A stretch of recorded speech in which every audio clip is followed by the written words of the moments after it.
everybody. Welcome and welcome back to the Conscious Spirit Podcast. I'm Mari-Lyn. Today is Recovery Talk.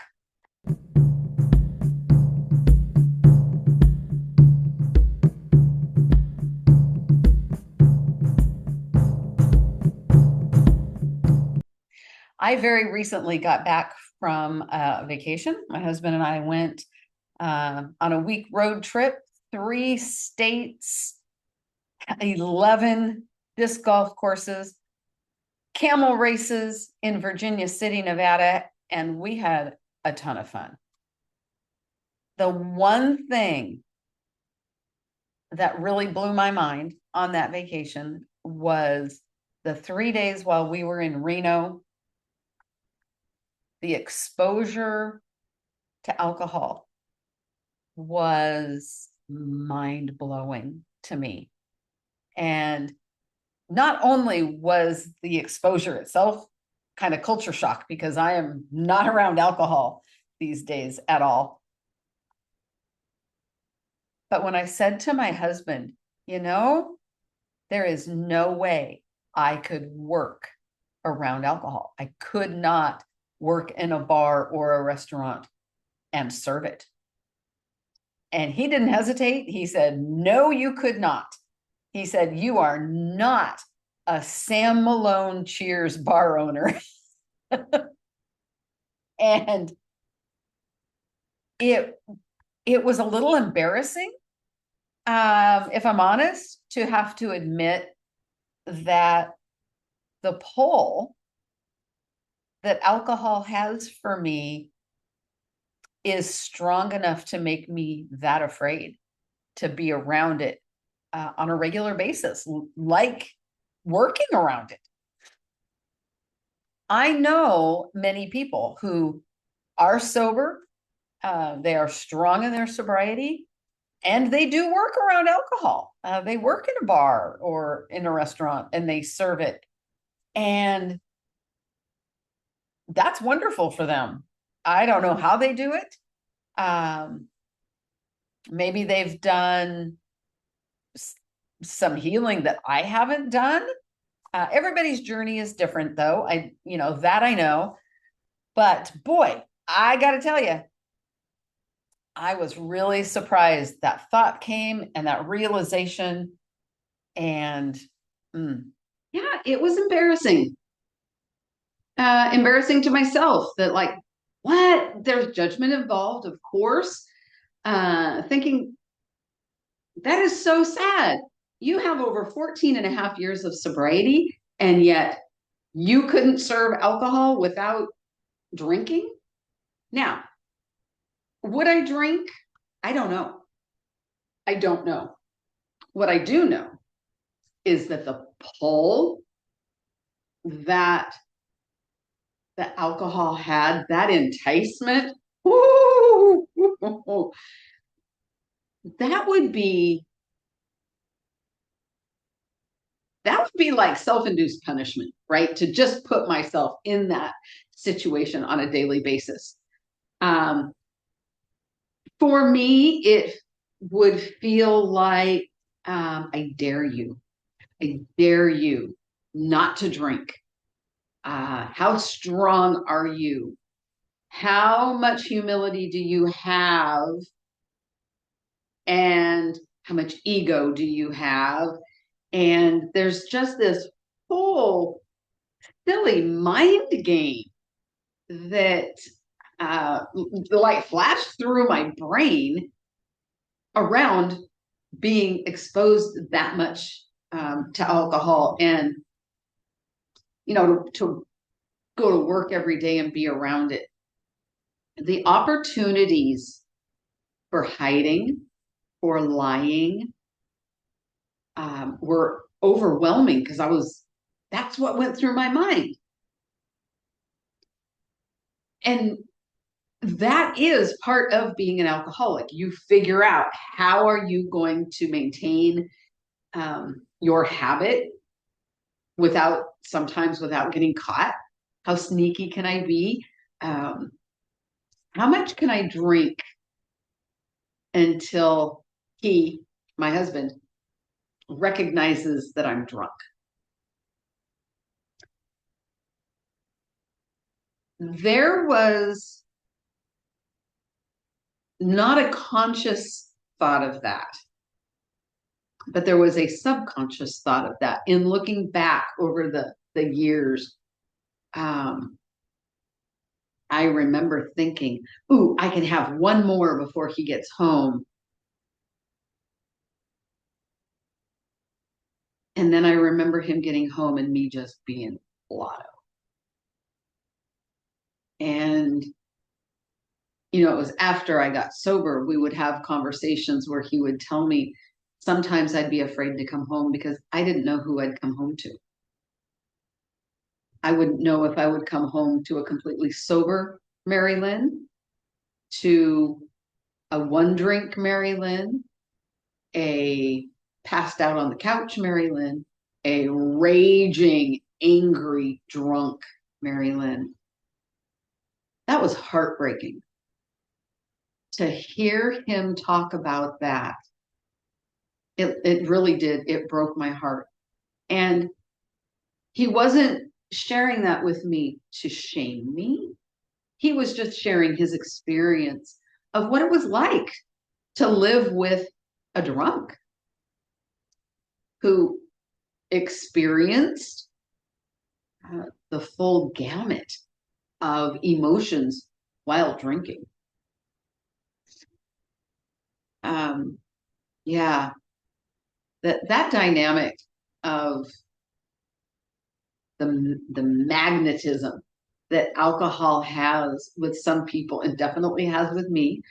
As you know, we'd be walking where we stayed in Reno. It's called the Row, and there's three big hotels, and you know, you just walk through all their, you know, this big walkway where all their restaurants and their bars and such are. And I can remember walking by and going, I don't recognize that bottle. What is that? And we would just keep going. I said it out loud twice, but we never stopped to look. No, no, no, no. My husband's not going to indulge me that. We kept on walking, but still, I was aware, so aware of the people drinking, especially in the mornings. Hyper aware of the people drinking in the morning.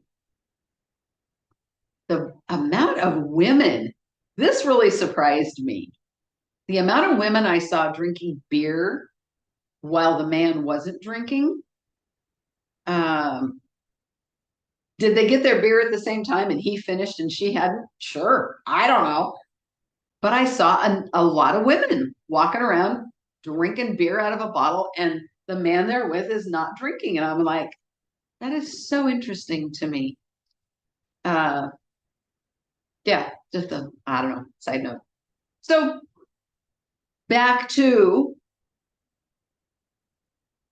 the serving alcohol, the not having, okay, I was going to say not having the confidence in myself to work around it. And I was just corrected. I have enough love and respect for myself not to put myself in that situation, to realize that it does have a pull for me and that it could be very challenging emotionally,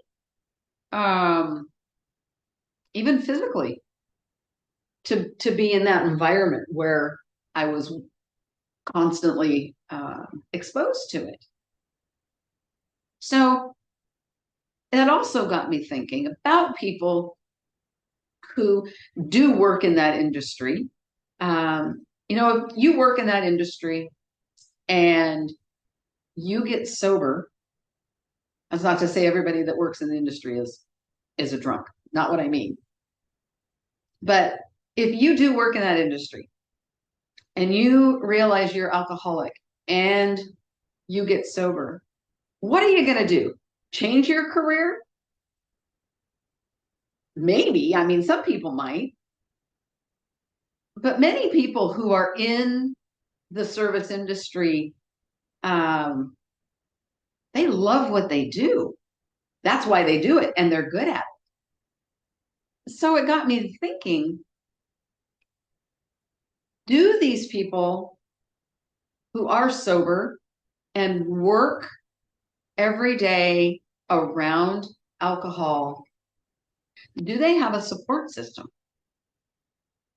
And a support system can look so different for everybody. A support system could be having a friend that you talk to every day, and you know that you can call them and say, man, I was serving this guy a beer and it smelled so good and I wanted to drink it and I won't. And then you talk about everything that came up. It could be that you go to a meeting. There's so many 12-step meetings out there now. Alcoholics Anonymous is not the only one. It's the main one for alcoholics, and it is a great program. It's also not the only way to get sober, and it's not the only support group that's out there. There are sober support groups, just simple support groups, that people that just get together on a regular basis. It could be a spouse. It could be a therapist. There's so many different ways to have support and to be support for someone who is in sobriety and needs a cheerleader, a sounding board. And how many people, and whether they are in the service industry where they serve alcohol or not, but how many people are sober or are trying to be sober, are wanting to be sober, and they have no support system? I know that there are those people too. Sometimes not having a support system is a choice. My problem, I'm going to take care of it. I'm going to deal with this myself, which, yes, we have to. It is up to us to take the reins, we have to be in charge of our own life, our own journey, our own sobriety. And at the same time, while it is a solo journey, life is a solo journey. But life also requires connection and support. It requires help every once in a while. It does. There's no way around it. We are a species that craves community, whether we like it or not. We are, and we need it, and we need help sometimes, and we need support. And for those people that don't have a support system by choice, my hope for them is that someday, soon, they can let go enough of ego to say, I'm so tired of carrying this alone. And they step out of ego and they ask someone to help them, to be support to them, to listen to them. And I know that there are people out there who are very surprised that when they step out of ego, how much support really is there for them. It may look different than what they think support's going to be. But a simple check-in, how are you feeling today? Are you sleeping? That can go a long way with someone who's never had any kind of support in their life. For those people that don't have a support system simply because they don't. Maybe they have no family, they have no friends really that they trust, or that they feel that they have that support. It's still important to keep looking, keep seeking. I was going to say search, but it's not searching, it's seeking. It's being open to whatever is available to you to be a support system. Maybe it's a doctor, maybe it's a therapist, maybe it is a meeting, maybe it is a specific, a very particular AA group. Maybe it's a person within that group. I don't know. Maybe it's me. Maybe it's your next door neighbor. Being open to accepting a support system is part of the battle. Because if we have people out there that are probably subtly trying to help, and we keep pushing them away and pushing them away and pushing them away, that's us. That's not them. So we have to be open to accepting support in any way. I know for me, in my early sobriety, it was really hard for me to accept a support system, even though I was going to meetings. I was judgmental. I was suspicious. I didn't trust another person as far as I could throw them. I didn't want to use that, but I had nothing else. I didn't trust people because I didn't trust me. And I knew at that point I wasn't trustworthy. I was a mess. I was a piece of crap. I was just a mess, and I couldn't trust me. I couldn't trust anybody.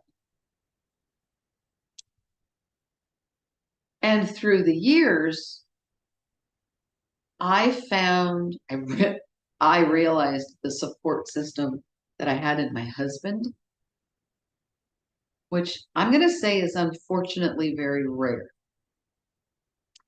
To have the type of support that he gave me, really unconditionally, from a spouse. Sobriety, alcoholism, addiction, and sobriety can all break up a marriage. The alcoholism, the addiction, it changes us. It changes us into, at some point, the lowest vibration that we can still operate under. And then sobriety, it changes us again. And a spouse, Ron and I had been married for, I'm sober over 14 years. We're coming up on 40 years of marriage. So, I wasn't an alcoholic when we met. Kinda. I knew I was, and it took a long time. It took a long time. I nursed it, and I fought it, and I stretched it out as long as I could, until one day I had absolutely no control over how much I drank, when I drank, what I drank. It didn't matter. The amount of money that we spent on booze in those last years was insane. Insane.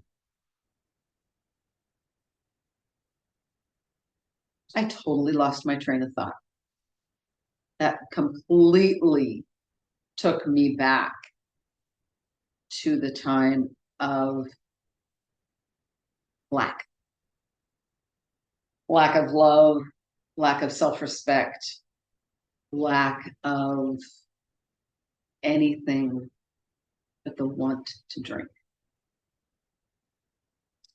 If I was on my last bottle,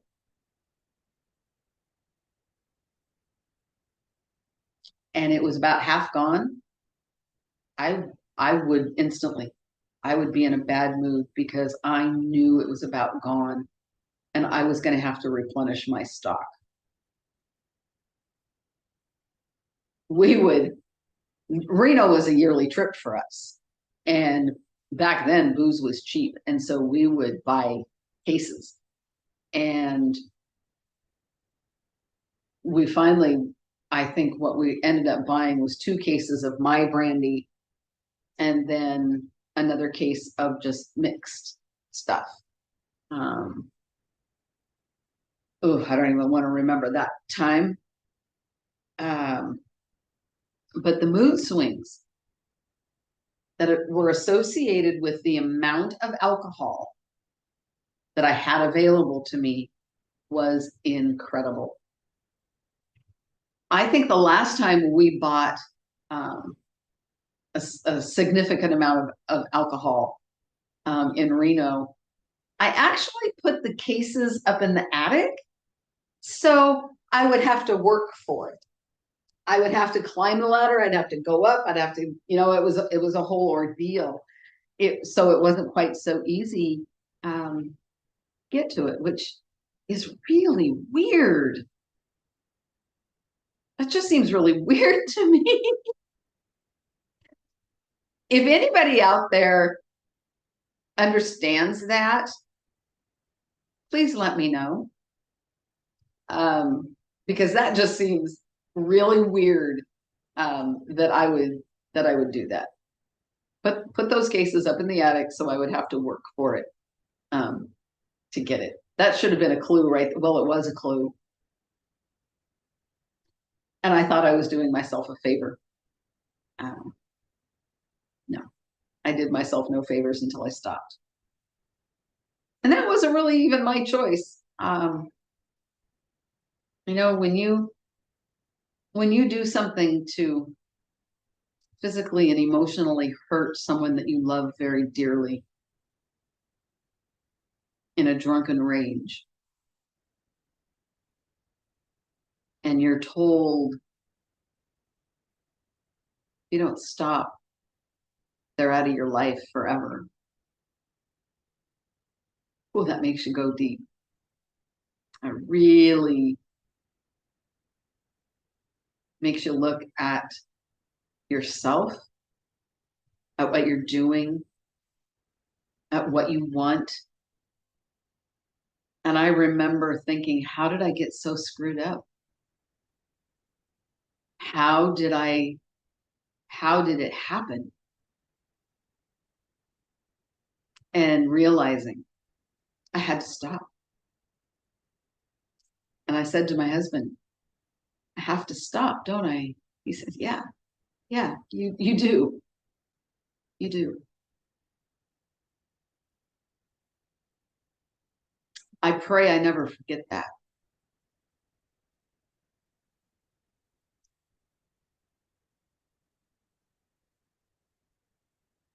And that's partly why it surprised me so much to have such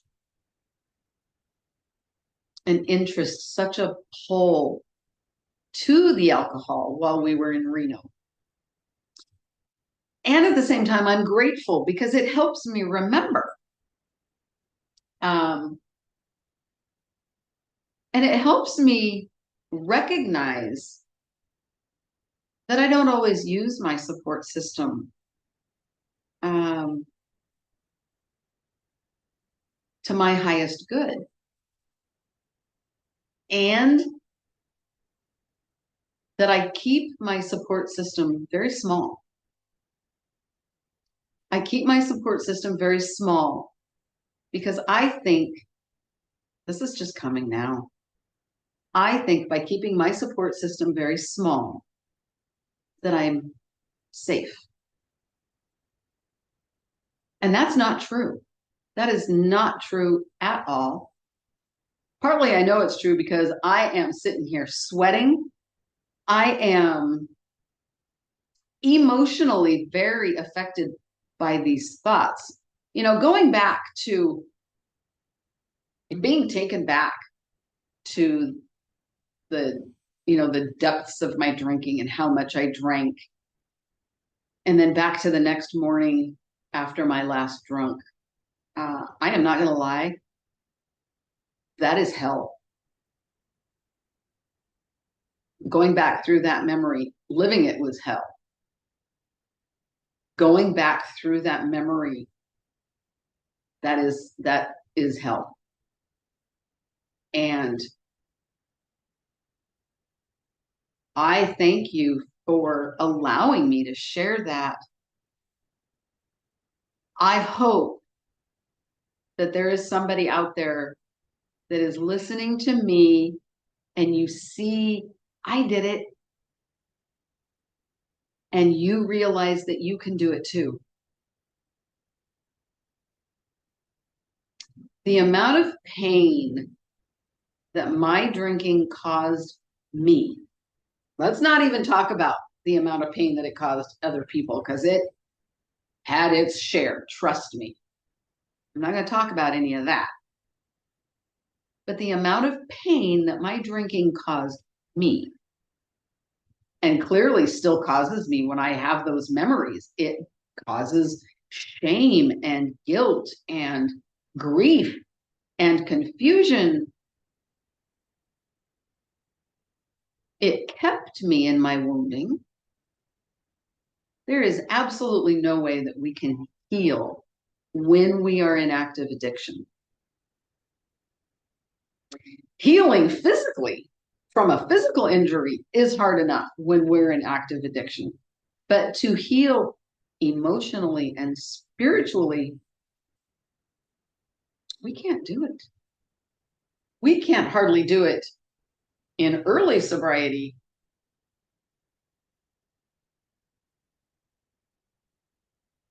Because we're so busy just trying to keep everything together. But it does happen. Some things it happens fast. And other things take time. There is such an adjustment period. And because we're not constantly punishing ourselves, the clarity comes. And with more clarity comes more opportunity for that healing to happen. And then we get to work on the behaviors. And I mean, there's so much. And it looks different for everybody.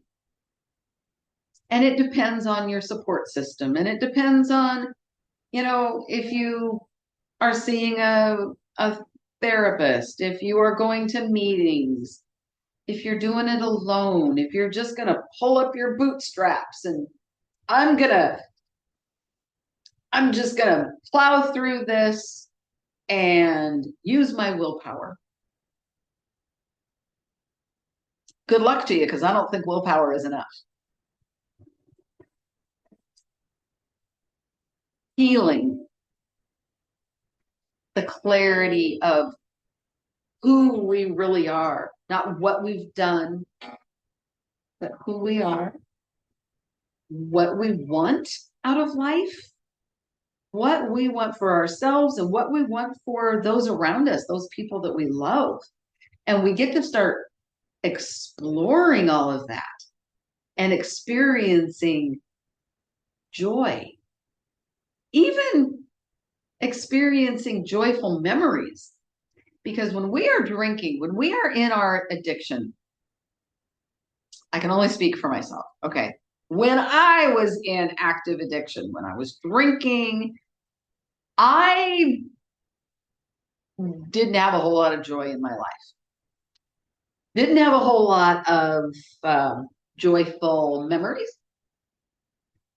And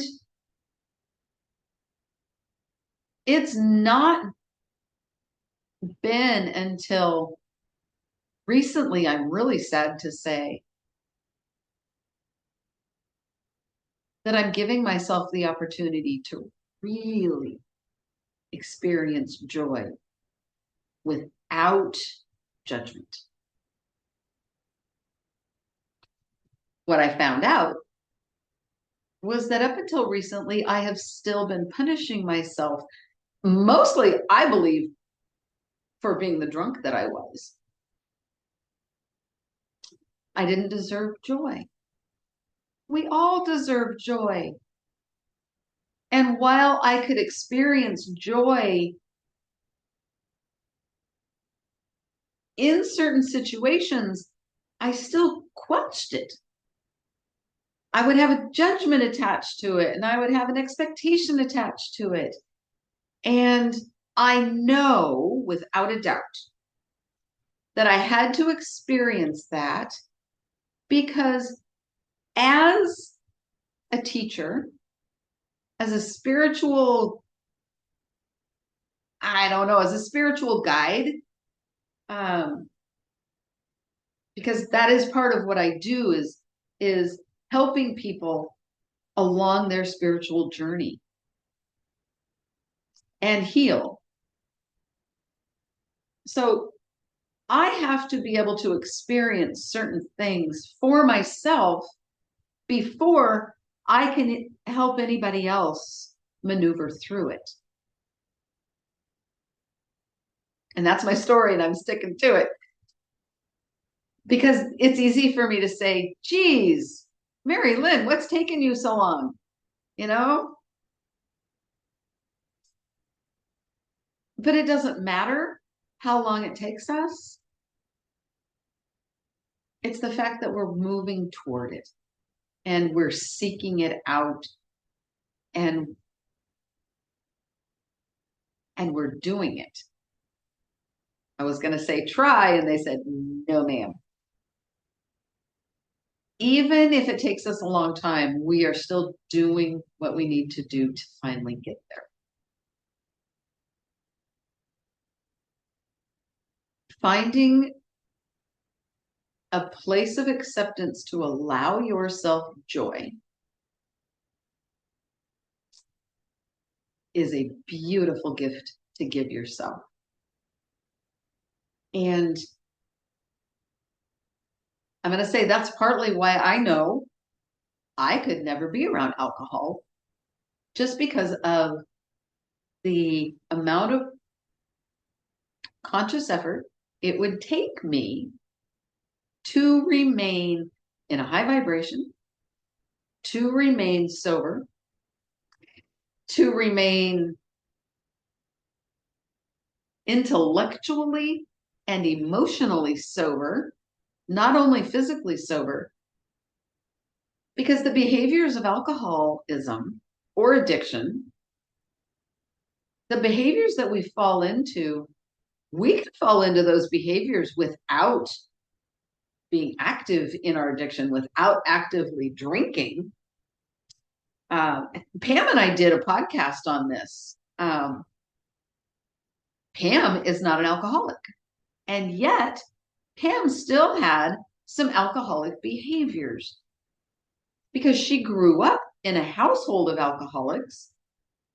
She took on some of the behaviors that are exhibited, and it was pretty interesting to be able to talk about, listening to her talk about, I don't know what this is, why I do this, where this came from. And I'm like, oh my God, that's alcoholic behavior right there, if I have ever seen it. So I don't, off the top of my head, I do not remember the name of the podcast, but it's been a few months ago, I want to say. And yeah, check it out. You might find it interesting. So again, there's being sober, and then there's being sober, being physically sober, not drinking, and the intellectual sobriety, the emotional sobriety, and it's all connected. And there are still times where I can emotionally fall back into old, like old, old emotions of like when I was drinking. Um, it's quite an interesting dynamic when you are with the same partner for a long time. My husband and I were coming up on 40 years uh, in October being married. And there are things still today that a certain behavior or tone of voice will trigger a memory of like 30 years ago. And we fall right back into the same thought processes and actions and reactions that we did way back then, when the reality is there's no reason to. So that's an example of a relapse of behavior. Something will happen and we'll expect the other person for some reason to react the way they did a long time ago. And my husband will do that. He will still expect me to react to something the way I did when I was drinking. And I'm like, dude, that is so not me anymore. I know. I don't know why I think that. So there's uh, this dichotomy that happens as we heal, of letting go and readapting, which is, you know, part of the expansion of life and part of the watching that happen within a relationship can be frustrating. And at the same time, it's quite rewarding when you see scenarios change into something new and different and wonderful. Oh, I'm kind of wondering if I might be done here. Um, Talked about support system. Oh, support system. And I started talking about how my support system is very small. And then I think I got nervous and I changed the subject and I started talking about something else. Very interesting. Small support system. I'm not sure why I do that. I keep my support system very small.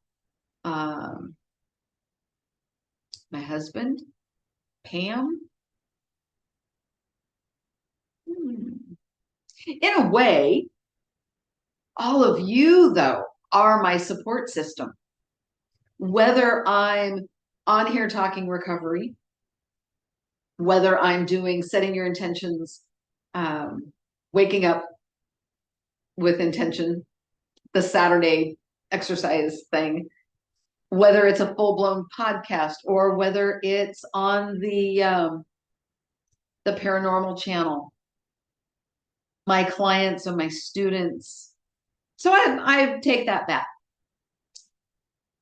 Every interaction that I have on a spiritual level, which is everything that I do through TCS, that is a support system for me. It does help keep me present, and it helps me remember what I want for myself and what I want for other people through myself. which is to say, I want to be a support system. I want to help. I do not want to be codependent. I do not want to step out of my lane. But being there for another person is a beautiful, beautiful gift that I am learning how to do now in a different perspective. In fact, just recently, it became clear to me that I had attached giving to sacrifice. And I did that partly in my wounding of becoming codependent. I was extremely codependent during my drinking years. And in sobriety, I continued that codependency because I didn't know what it was.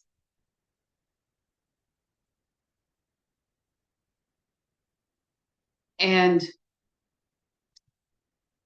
in my upbringing, I was taught that giving, if you were going to give something, that meant you had to sacrifice something.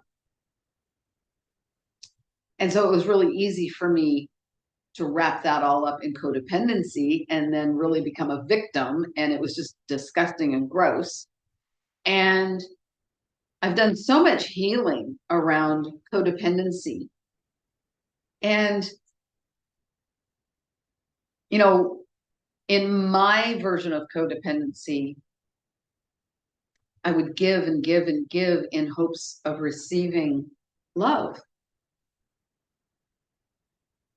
What I didn't realize was I had that love already. So there was no reason for me to buy the love. It was already there. All I had to do was accept it in the way that it was being given. Because it didn't come in the way I wanted or thought that it should, expected that it should. It looked different. And so I didn't see it. But when I allowed myself to understand, wait a minute, I don't have to buy these people's love. They do love me. And to step away from the codependent behavior, but then to have the opportunity to help. And then to really ask myself, oh my gosh, okay, is this codependent behavior?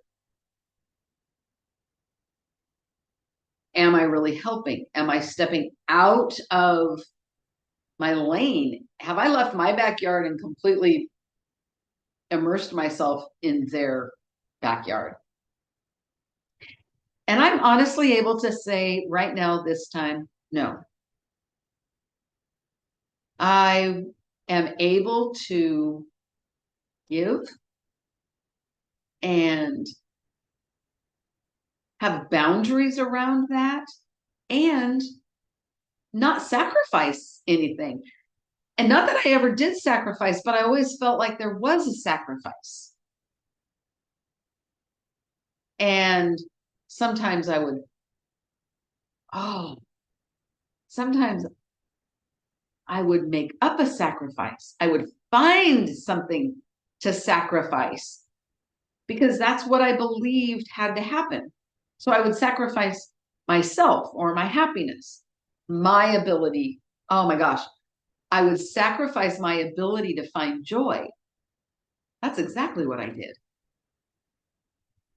Now, in this new found perspective of being able to give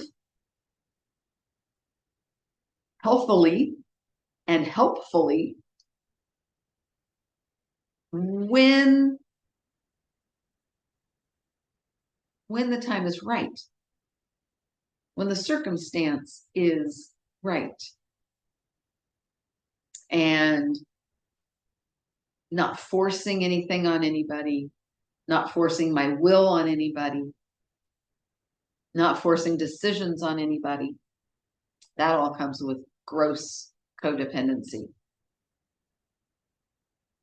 And I'm really grateful that through sobriety and through the spiritual journey and the healing, that I've come to a place to where I don't have to sacrifice my joy anymore to be able to give.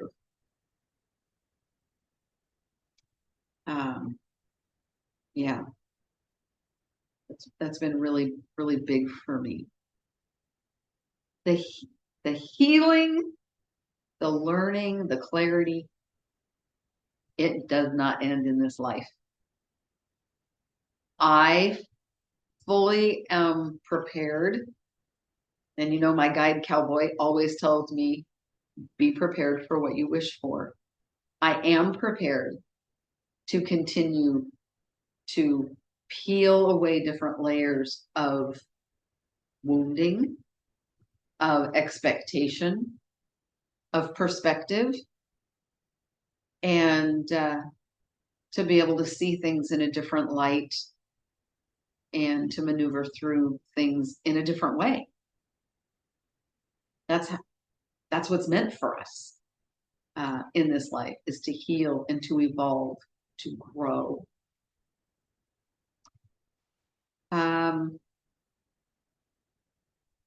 And I guess that is the perfect place to say that is part of what I do within TCS as a teacher, as a spiritual, I don't even know what to say, guide.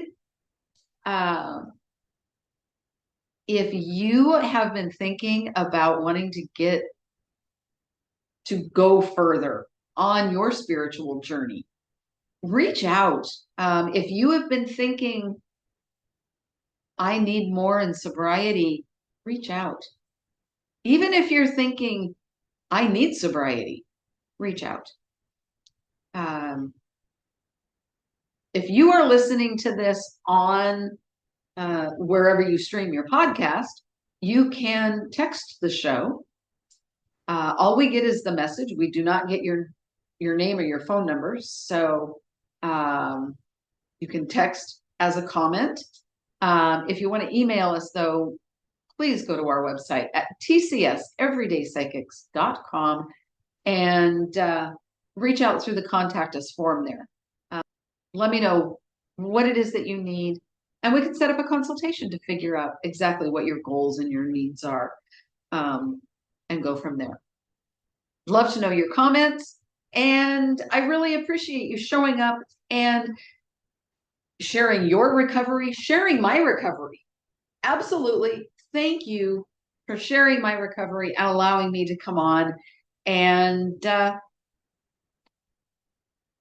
help spread hope. Helping to spread hope. Providing an opportunity for hope is one of my life's goals. I can't give you hope, but I do hope to present an opportunity of hope. So thank you, everybody. Please like, subscribe, comment, or send a text, and share with a friend. Take care, everybody, and I'll see you next time. Bye.